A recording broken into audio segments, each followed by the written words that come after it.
দুপুরবেলায় পূজা দিতে বেরিয়েছিলাম যখন, ভাবলাম তোমাদেরকে একটুখানি দেখিয়ে নেয়। তো দুপুরবেলায় আজকে খুব একটা বেশি রোদ ছিল না, আমি যাওয়ার সময় অবশ্যই একটুখানি ছিল। তো 12:30টার সময় ঠাকুরমশাই বলেছিল চলে আসবেন একটুখানি। তো ওই যে হাতে ধূপ মিষ্টি নিয়ে আমাদের যেটা গলিটা আর কি ফ্ল্যাটের, ওখান থেকে বেরিয়ে এসেছিলাম। তো মন্দিরে যাই, ভাবলাম একটুখানি বাবা আর মাকেও তোমাদেরকে দেখাই। আজকে কিন্তু একদমই ফাঁকা ছিল, আমি একাই আজকে অঞ্জলি দিয়েছিলাম, লোকরা এসে যাচ্ছে, আবার রাত্রেবেলায় করে আসবে আর কি। পুজোর ওয়েদার ছিল তো, তার জন্যেই অনেকেই হয়তো বাইরে ছিল, তো তার জন্য একদমই ফাঁকা ছিল। তো আমি যাওয়ার সাথে সাথেই ঠাকুরমশাই আমাকে দিয়ে অঞ্জলিটা দিয়ে নিল।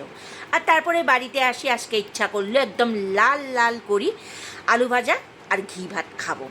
তো শনিবারে প্রায় মাঝে মধ্যেই আমি এরকম করেও খাই, মাঝে মাঝে ঘি দিয়ে একটু লাল লাল করে আলু ভাজা দিয়ে খেতে খুব ভালো লাগে, তাই না?